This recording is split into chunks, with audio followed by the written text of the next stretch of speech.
Hey, what's up? It's yours truly, Lorenzo, Ice-T Thomas, and I'm here with two beautiful people. Let me just put it that way. Thank you. One I've known for years, Yes. and I don't know, maybe I shouldn't call you beautiful, but Michael Ealy, I have to say, man, every time I see you in a movie, you make me want to work out and go to the gym.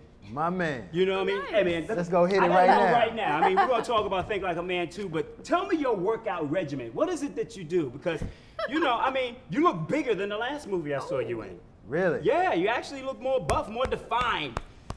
Yeah. What's your diet plan? What do you do, man? I know the ladies want to know that. It's a nightmare, man. It is bad. I eliminate all carbs, just protein and vegetables, and I cut out sugar. And I'm an addict when it comes to sugar. So it's probably the hardest time of year for me is when I'm actually shooting a film. Right.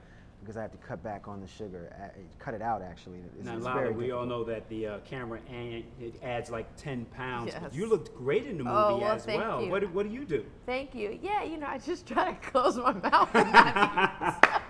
I just try to, my problem is chocolate, so I try to stay away from chocolate, but it's hard on a set like this. Our director, Tim Story, this is so true. Literally every day would have freshly baked chocolate chip cookies come out. Really? And I'm like, Tim, you're ruining us. Like, you're ruining us. So you just have to have the willpower to say, no, I'm not going to eat that. Pun intended with the will. With the will. No doubt. Exactly. But you had to have a lot of energy for the scene, and I saw you last night when we were watching the premiere. The BBD Poison video. What did the fellas think of the ladies performing that? That was an all-day shoot, basically, right? All day. We took one whole day. When you go to see the movie, Think Like a Man 2, you have to check out that scene. The girls, you knocked it out of the park. Thank you. We had so much fun. What'd you think? We were jealous. we were so jealous. I mean, they had so much fun, and when we heard about it, we were devastated. Was it really in the script? Well, it was in the script, but a lot of the stuff was happening on the fly. You know, you couldn't script each one of those montages out. So it was just kind of happening, and Tim Story, our director, actually used to direct music videos. So that's it where the worked feel out. Came from. Yeah. Okay. So when we saw it, it was awesome. It was a different song at one point. Yeah, we were supposed to be singing in Vogue song, and the funniest thing, when we landed the first day in Vegas, do you know the story? Yeah, I think we so. went to this like vocal coach who has coached like Mariah Carey and the best,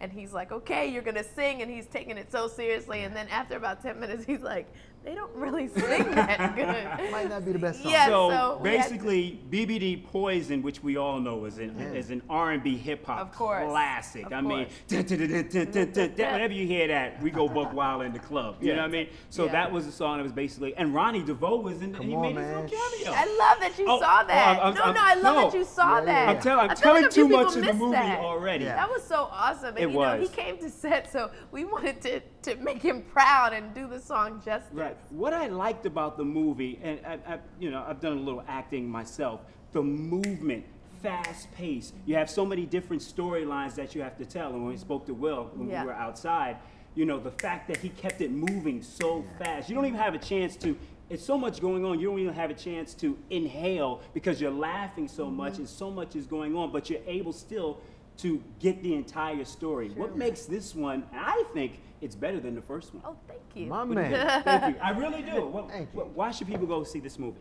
I think people should go see it because if you fell in love with the first one, you know, you get to see the same group of people under different circumstances in this one. Some of them are at the next level, some of them digress, you know what I mean? But at the end of the day, it's the same family in Vegas. It's the same family in Vegas. And adversity still strikes, but everybody has to push through it, and we learn how to push through it together as a family. It's a beautiful thing. Now, Lala, how much acting experience did you have with you and Terrence J, both coming from television, and Michael, you being the thespian that you are?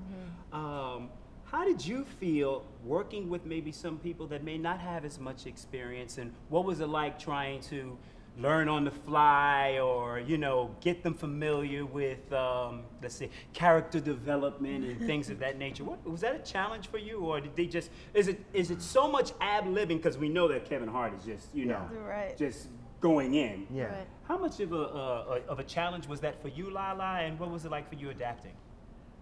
There's no real adaptation needed. I think at the end of the day, everybody is a professional, and you know, if Terrence asked me for some advice, I give it to him. It's that simple. We're all in the same family. Like once the movie comes together, we're all in the same family, and it doesn't matter how much more experience you have. I mean, Kevin is the king of comedy, and if I need help with something comedic, I'm gonna go to him.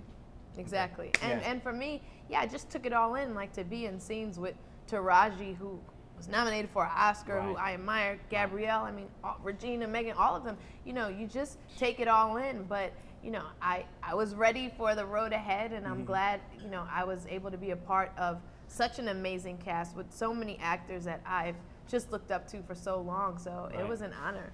Right. Think Like a Man, too. Definitely, it hits theaters June 20th. Yes, correct? June 20th. We urge everyone to make sure they go out, check it out. Bring the entire family, because it's one of those films that, you know, I think we all had an opportunity to be to a bachelorette party or a bachelor party.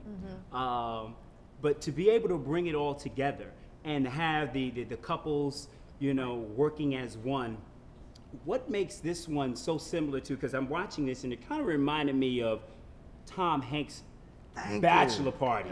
Thank you. You know, but across a little bit of The Best Man, you know, what made that similar to you? You say thank you for that when I said that. Yeah, because I think, you know, a lot of people make the connection to The Hangover. Which, no, I didn't feel that. Exactly, it's not The Hangover. And because to me, what Tom Hanks' Bachelor Party and what Think Like a Man 2 is, it's a classic. What they have in common is at its core, it's still about relationships. You know what I mean? At both movies, it's still about relationships, and you have people talking about, in Tom Hanks' Bachelor Party, you have guys talking about their marriage. In this one, you have Jerry talking about, I don't know if I'm ready to be a father. I mean, these are still themes that are running through the film, and I think that's what separates us from some of the other, like, just straight Vegas movies, if you will. Now, Lala, you're doing TV. We all know about your show. How much of that, your interaction with you and your girlfriends, is kind of like the same, is similar to working with Gabrielle, Megan, and everyone else? And we are all really friends, all of us, the girls and the guys. So it translates in the movie. You can tell these people really like each other. They really get along, and it comes across in this movie, and it works so well. So yeah, I mean, being someone's best friend is not this huge stretch for me. So I felt like I knew how to do it, and I applied it in this movie. And of course, Think Like a Man 2 is coming out June 20th, and we're here in Miami. And I have to ask Lala, being that I am the big Miami Heat fan, and Carmelo's approaching free agency very soon. You like it down here in Miami, don't you, Lala? Answer. I'm putting her on the we spot. have to stop this right now. She is no longer available for questions. You no know, comments. I'd be remiss if I didn't put it out there. I think we should wait until the season is over before we make any decisions on where we're going to go next. As a representative for the Anthonys, I will say that you know, we're wishing both teams very well this season, and we hope that there's a good finals for the NBA. Right. Okay. Michael Ealy, Lala Anthony, it's always a pleasure. Always a pleasure. And me and this girl, we go back a couple of decades. Yes, I'm so happy for you, so proud of you, Thank you. continued success. And Thank you keep you. working out, staying buff, because you keeping me challenged. I'm trying to get There my you go, game bro. up. There You feel you me? go. Come on, Yeah, give me go my get power. it. Go ahead. Little arm wrest. Thank you so much. Thank All right. you. Cool, Best man. of luck to So both nice of you. Thank to you, see man. you. Thank Right. you.